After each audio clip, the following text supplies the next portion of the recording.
Hey, so today's case is going to be about the Mad Butcher of West Virginia. And maybe by the end of this video, we'll actually find out why and where he got his nickname from. William, known as the Butcher, was an American career criminal, later turned serial killer. He was linked to at least three violent murders in West Virginia and Ohio from 1979 to 1982. His three victims have never been found. William Dean Wickline Jr. was born on March 15, 1952 in Reynoldsburg, Ohio. He was born to William Sr. and Irma Wickline, one of several sons. His family has been described as a loving family, and during his young years, William was seen as a good student with a promising career in athletics. Although he did well and he had a promising career, also being in the high school's wrestling team, William's grades dramatically fell and he soon became known as a small-time criminal. His most serious offense was egging his principal's car. The first time that he was arrested was in 1971 when William was 19 years old. Until 1984, he would be arrested at least 9 more times for charges ranging from burglary and dealing drugs to running a prostitution ring. During the times that he was in prison, William spent a lot of his time lifting weights and studying psychology, integrating himself even further within the prison system. In 1978, his supervisor at the prison slaughterhouse, which is going to be quite important, praised William's butchering work as exceptional. After spending several years in different prisons around the state, William got released again in November 1979. A psychological evaluation 1974, when William was imprisoned for the second of a series of burglary convictions, said that he got along fairly well with his parents and two younger brothers, but started using drugs when he was 16 years old. William had a girlfriend, but after a temporary breakup with her, he began showing increasingly violent tendencies. During this time, he started taking quite a liking to knives. He had quite a few short-term relationships with women, but he would threaten them verbally on several occasions. According to a friend of his, William was also allegedly a part of a group dealing with animal sacrifices and other violent activities. However, this was never actually proven. On November the 1st, 1979, the body of a 34-year-old construction worker from Columbia, South Carolina, called Charles Morgan Marsh, was found on his bed at a hotel room in Parkersburg, West Virginia. His head had been decapitated, placed on the nightstand next to the bed, and his headless body had his hands handcuffed behind his back. After the autopsy was performed, the coroners determined that the cause of death was strangulation with a telephone cord, and the murderer severed the head with one or two cuts, which would indicate that he was a skilled butcher. But the weirdest thing is that Charles's killer took his time to comb the hair of the severed head. He also wrote, "I came, you weren't home. I love you" on the wall.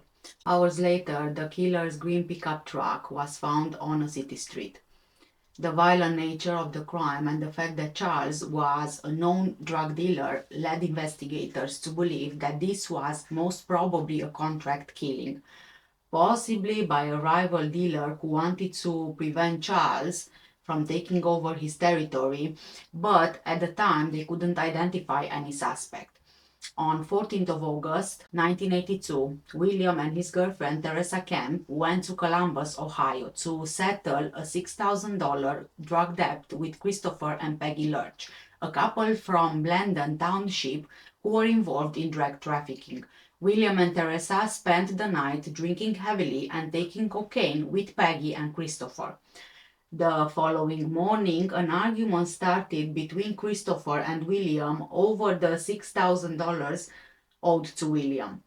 William then asked Christopher to go with him to the bathroom upstairs, apparently to help him with a clogged tub drain. But while Christopher was looking inside the tub to check the drain, William took out a knife and, just like that, slit his throat. After a few minutes, William went back downstairs and Teresa, she went to check on Christopher, finding him dead in the bathtub with the throat slit. There was another problem though. Peggy, Christopher's partner, was there as well. William kind of now had to get rid of her as well, right? Because in the end, she could be a potential witness. So after William's girlfriend Teresa came downstairs, after having found Christopher in the bathroom, William threatened her if she didn't help him with Peggy. He ordered Teresa to hold Peggy's legs while he proceeded to strangle her to death with a rope. Peggy never saw this coming because Peggy was asleep. After killing the couple, William took their bodies to the bathtub where he decapitated and dismembered their remains and placed them in garbage bags. Afterwards, with Teresa's help, they dumped the victims' remains in various garbage containers across Franklin County. As a souvenir, William kept Peggy's wedding ring. Peggy's and Christopher's remains have never been found, and the couple was last heard from on August 12, 1982, and the missing persons report on them was filed in late August. Soon after Peggy's and Christopher's disappearances, William got arrested, but he wasn't arrested for the murders of the couple. He broke into a drugstore in Nelsonville and he was given 1.5 year sentence at the Pickaway Correctional Institution in Orient. Almost 2 years later, in December 1984, he was indicted in Christopher and Peggy's case after his girlfriend, Teresa Kemp, confessed the murders to authorities. Court documents stated that police were first tipped off that William may have been involved in the murders of Christopher and Peggy by an informant. They then questioned Teresa, his girlfriend, who told investigators what happened. Could it also be that perhaps Teresa, she was feeling guilty and she couldn't really go on with her life without confessing? Or maybe she was so scared of William that she believed by confessing, William would then go to prison and she would be safer? Or maybe just she was really cornered and couldn't really do anything to get out of this.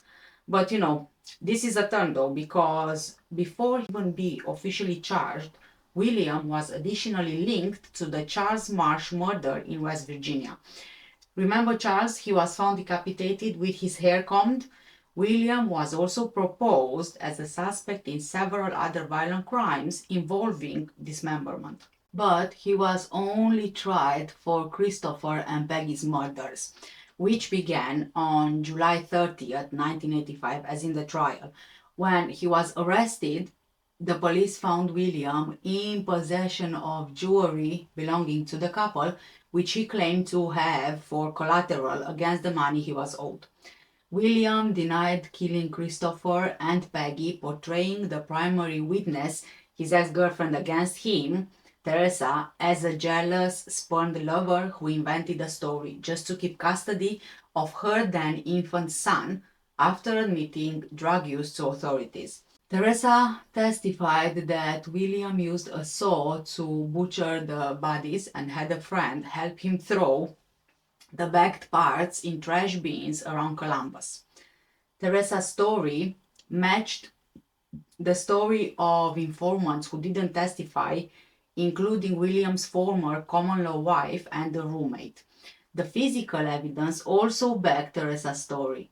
The evidence included bloody tub cork and dried human tissue on a folding saw, but William's attorney argued that Teresa had possession of the evidence while William was in prison on a burglary conviction. Teresa had taken handcuffs, jewelry, and other items belonging to Christopher and Peggy and hid them in a safe deposit box, which were later recovered by police.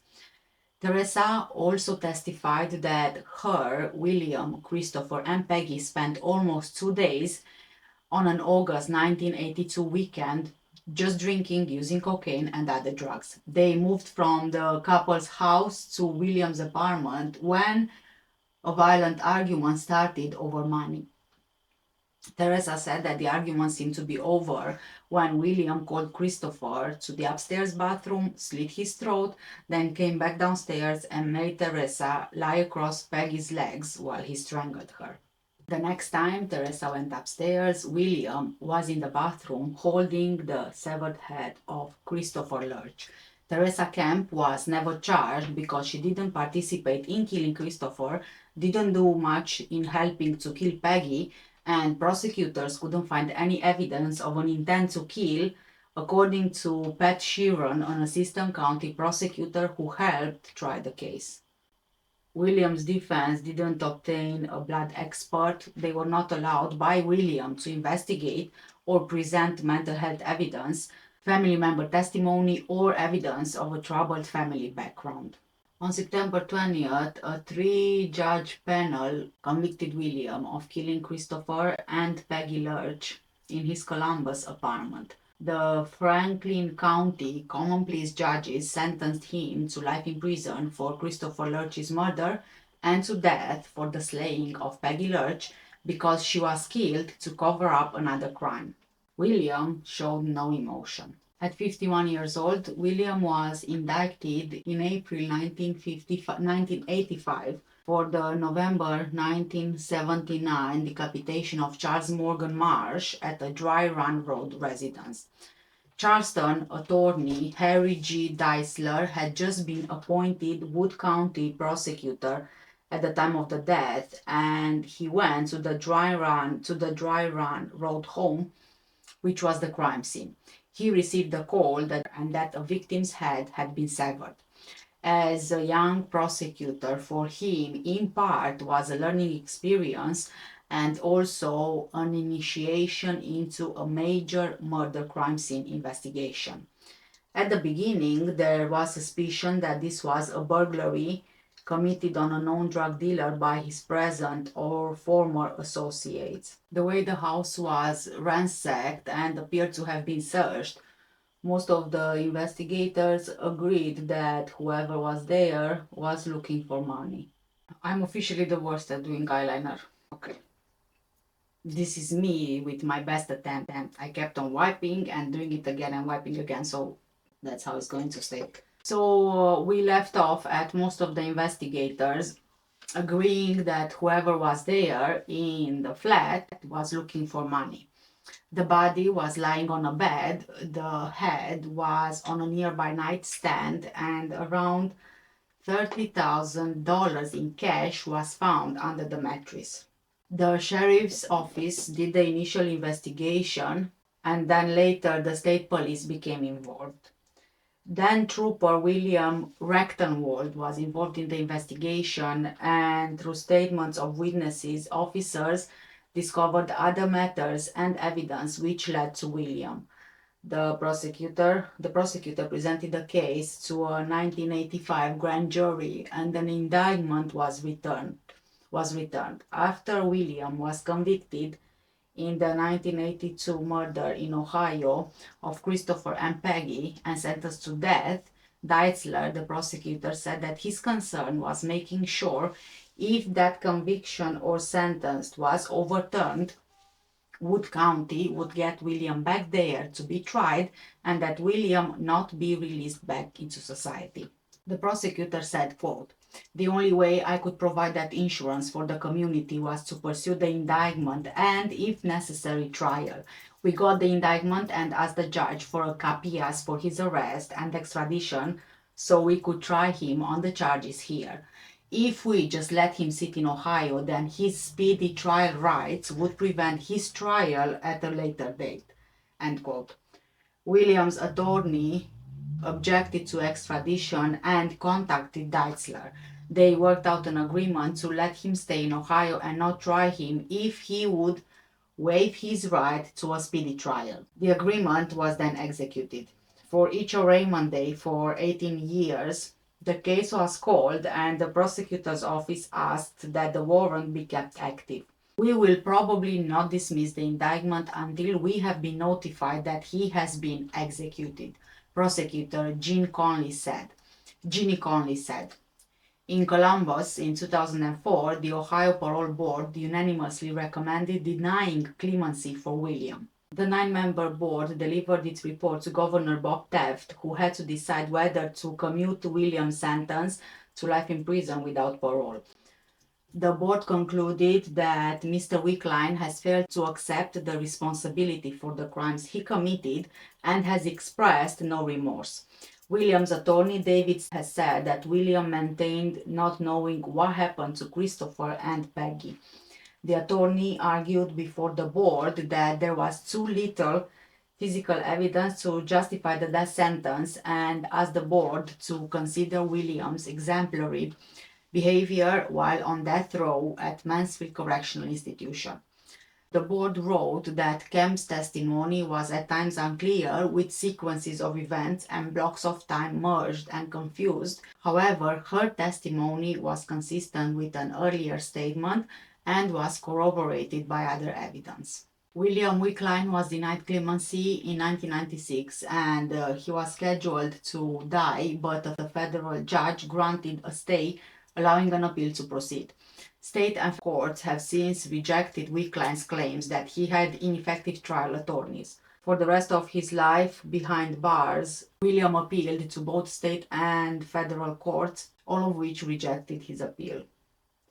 The US Supreme Court refused to block William's execution. His attorneys argued that his trial lawyers did not try to seek information that could persuade judges to impose life imprisonment instead of death. The appeal was based on a Supreme Court decision saying that defense attorneys don't need their client's cooperation to conduct such investigations. The court turned down William's appeal without comment. In William's motion to stop the execution, lawyer David Stebbins argued that William's lawyers did not present evidence of his history during the penalty phase of his trial in an attempt to avoid a death sentence. However, the state argued that William was deeply involved in his case. He was directing and in control of his defense. After exhausting all of his appeals, he was executed via lethal injection at the Southern Ohio Correctional Facility on March 30, 2004. William D. Wickline, who was 52 years old, was the 11th inmate to die by injection since Ohio resumed executions in 1999. He was pronounced dead at 10:11 a.m. In a release, Ohio Attorney General Jim Petro said, quote, "Carrying out the death sentence today in the case of William Wickline is a fundamental duty that the state of Ohio undertakes with the utmost gravity. The obligation is fulfilled only after careful consideration of the case to ensure the verdict and sentence are within the bounds of law. In this matter, Mr. Wickline's case was reviewed by state and federal courts and at every level was found to be a fair and just result." End quote. The night before the execution, William Wickline slept around 5 hours and visited with his brothers early on the day of his execution. William showered and shaved, had breakfast, then read the Bible and prayed. After entering the execution chamber, William gave 2 thumbs up to his brothers who were attending and calmly awaited the process to take place. His alleged last words were, "May tomorrow see the courts shaped by more wisdom and less politics." Apart from his 3 known murders, William was considered a strong suspect in several other murders which involved dismemberment and were possibly drug-related. He was publicly named as a suspect in the following murders: the 1978 disappearance of gambler Tory Gaynor, who vanished from Fairfield County. Informants alleged that William killed and scattered his remains around various dumpsters. Then the January 1983 murder of an unidentified man in Miami, Florida, whose remains were found floating in a canal. The medical examiner determined that the cuts were professionally done, similar to the way William killed his victims. Apparently, it might have been another contract killing. Then he was also linked to the October 1983 murder of 15-year-old Johnny Muncy, whose dismembered remains were found in Delaware County. At the time, investigators suspected that John might have been a victim of chance as he got in the way of a drug transaction. William was also proposed as an alternative suspect to the 1984 murders of Annette Cooper and Todd Schultz, for which Annette's stepfather, Dale Johnston, was convicted and sentenced to death, but whose guilt was questioned. In 2008, two other men confessed and were convicted of the crime, and Dale Johnston was exonerated. In 2020, authorities identified 15-year-old John Muncy's killer as Daniel Allen Anderson, a violent sex offender with past convictions for abusing young boys who died in 2013. And I would like to end this video by remembering the victims of this case. Charles Morgan Marsh, nicknamed Swampy, was born on 2nd of March 1945 in Georgetown County. He was only 34 years old when he was sadly killed on 11th of November 1979. He was in the US Air Force serving in Vietnam, and at the time of his death, he was a construction worker. He might have been alive when he was decapitated because of the amount of blood found on the bed. However, he would have been unconscious. His body was discovered in the house where his girlfriend, Debbie Hannon, was living when she returned home from lunch just after noon. Terrified, Debbie ran to a tavern around 3 miles away, screaming they've killed him. Charles was a loved boyfriend, brother, son, and uncle who will be deeply missed. Christopher Malcolm Lurch was born on 24th of August 1953 in Columbus. He was only 28 years old when he was killed. He was married to Peggy Ann Keaton Lurch. She was born on 15th of October 1957 in Columbus. She was only 24 years old when she was killed. The young couple had gotten involved in drugs at the time, but I'm sure they had a family who loved them, and they will also be deeply missed. Please, guys, do let me know in the comment section down below. I'm going to circle back to the beginning of this video. Why do you think that he was called the Mad Butcher of West Virginia? Do you think it was because of the way that he killed? I don't know. Let me know in the comments down below. Thank you so much for staying with me, and thank you for watching. Take care, stay safe, and I'll see you in the next one. Bye.